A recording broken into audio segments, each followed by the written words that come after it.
The Mercedes purred to a stop in the circular driveway, 2 weeks earlier than expected. Victoria Chen had built her empire on calculated risks and perfect timing, but nothing could have prepared her for what she was about to discover in her own home. A scene so unexpected, so profoundly moving, that it would dismantle everything she thought she knew about success, sacrifice, and the invisible people who make our privileged lives possible. Victoria Chen didn't believe in surprises. As the founder and CEO of a tech empire worth billions, she had spent 20 years eliminating uncertainty from her life. Every meeting was scheduled, every outcome predicted, every risk analyzed down to the decimal point. So when her Singapore conference ended 3 days early due to a typhoon, she didn't call ahead to her Manhattan penthouse. She simply came home. The elevator opened directly into her 15th floor residence at exactly 9:47 p.m. on a Thursday. The lights were dimmed, just as she liked them. Everything appeared immaculate, untouched, perfect. But then she heard it, a sound so foreign to her carefully controlled environment that she froze with her hand still on her luggage handle. Children laughing. Victoria moved silently through the foyer, her heart pounding with an unfamiliar mixture of confusion and something else she couldn't quite name. The laughter was coming from the living room, the one with floor-to-ceiling windows overlooking Central Park. The room she reserved for entertaining Fortune 500 executives and political dignitaries. What she saw when she reached the doorway stopped her cold. 4 children, none older than 5, were sprawled across her white Italian leather sofa. They were wearing mismatched pajamas, their dark curls bouncing as they giggled at something on the massive television screen. Coloring books and crayons were scattered across her $12,000 coffee table. A half-eaten pizza sat in a box on the floor, alongside juice boxes and a stuffed elephant that had seen better days. And there, kneeling on the floor in her cleaning uniform, was Maria Santos, the night janitor Victoria passed in the hallways but had never really seen. Maria's back was to the door as she gathered up the children's scattered toys, humming softly. She looked exhausted, her shoulders curved with a weariness that spoke of much more than a long day's work. But when one of the children called out, "Mama," and held up a crayon drawing, Maria's entire face transformed with a smile so radiant, so full of pure love, that Victoria felt something crack open in her chest. Victoria must have made a sound because Maria spun around, the smile vanishing instantly. The color drained from her face as she scrambled to her feet, nearly tripping over a plastic toy truck. "Ms. Chen, I didn't know, you weren't supposed to be back until..." Maria's words tumbled out in panicked Spanish-accented English as she frantically began gathering up the children's belongings. "I'm so sorry, I'll clean everything right now, all." "Stop." Victoria's voice came out sharper than she intended. She took a breath, softened her tone. "Just stop for a moment." The 4 children had gone silent, their wide brown eyes fixed on Victoria with a mixture of curiosity and fear. They couldn't have been more than quintuplets, or perhaps 2 sets of twins, their features remarkably similar. "Please," Maria whispered, tears streaming down her face now. "Please don't call the police. I'll leave right now. I'll never come back. Just please," her voice broke. "My babies. They have nowhere else to go." Something in those words pierced through Victoria's shock. "What do you mean, nowhere else to go?" Maria wiped her eyes with trembling hands. The story spilled out in broken fragments. The emergency call 3 hours ago, the babysitter in the hospital with appendicitis. No family in the city. No friends who could take 4 children on such short notice. The choice between leaving 4 5-year-olds alone in a basement apartment in Queens or bringing them to work and praying her employer never found out. "I've worked here for 6 years, Maria said quietly. "I've never asked for anything. Never been late, never missed a day. I keep this place perfect because I'm grateful for this job. It's how I feed my babies after their father." She paused, composing herself. "After he left us, I make enough here to keep a roof over their heads. Barely. But it's enough." Victoria looked at the children again, really looked at them. Their pajamas were clean but threadbare. The stuffed elephant was missing an eye. The pizza box was from a discount place, probably the cheapest Maria could find. And yet, the children's faces glowed with happiness.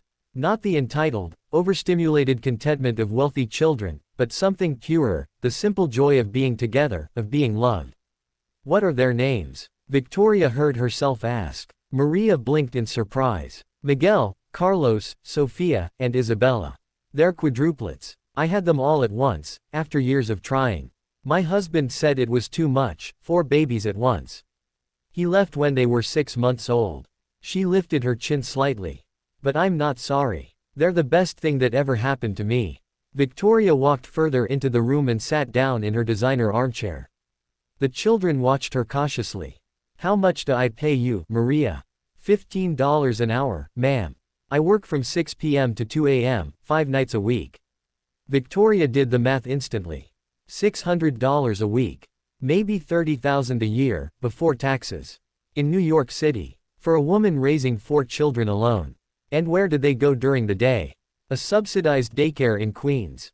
It closes at 6. I take 3 buses to get them, then 3 more to get them home, then rush back here for my shift. My neighbor watches them at night. Mrs. Chen, no relation, she's 82, but she doesn't charge me much. $20 a night. It's all I can afford.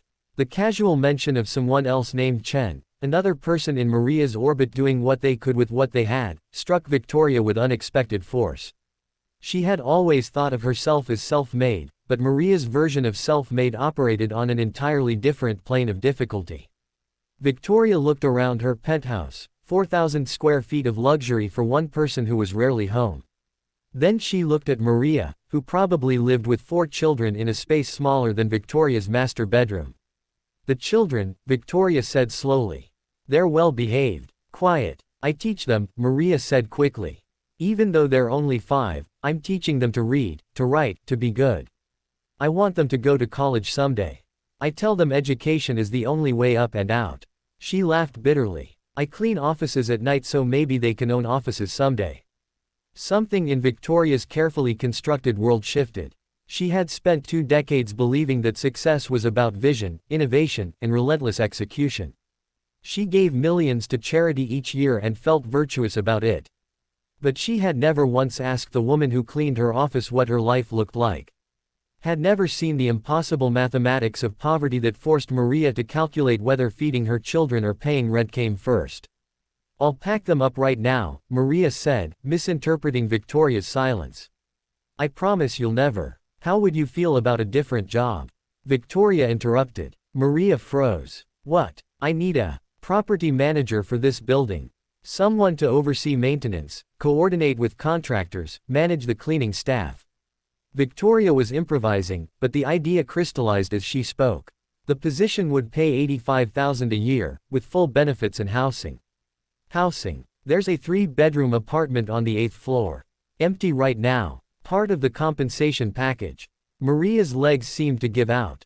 She sat down hard on the sofa, and immediately all 4 children scrambled onto her lap, a tangle of small arms and concerned faces. Why? She whispered. Why would you do this? Victoria looked at this woman who had made an impossible choice out of love, who worked herself to exhaustion for $15 an hour, who taught her children about college while living paycheck to paycheck. She thought about her own empty penthouse, her scheduled life, her belief that success meant building walls high enough to never be touched by the chaos of human need. Because, Victoria said quietly, I've spent 20 years building an empire, and I never once asked myself what it was for. Maybe it was so that when I finally opened my eyes, I'd have the power to do something that actually matters. The apartment on the 8th floor became home to Maria and her 4 children within a week. But that wasn't the end of the story. Victoria established a scholarship fund for the children of all her employees. She raised the minimum wage across all her properties to $25 an hour. She started a subsidized childcare center in the building. And every Sunday evening, Victoria Chen, billionaire, CEO, and newly appointed godmother to 4 incredible children, had dinner in a modest 3-bedroom apartment, where she was learning that the most valuable thing you can build isn't a company or a fortune. It's a bridge between the world you live in and the world other people struggle to survive in. Because Maria hadn't just been working in Victoria's home that night. She'd been teaching a lesson about love, sacrifice, and resilience that no business school could ever provide. And Victoria, for the first time in 20 years, had been wise enough to stop and learn.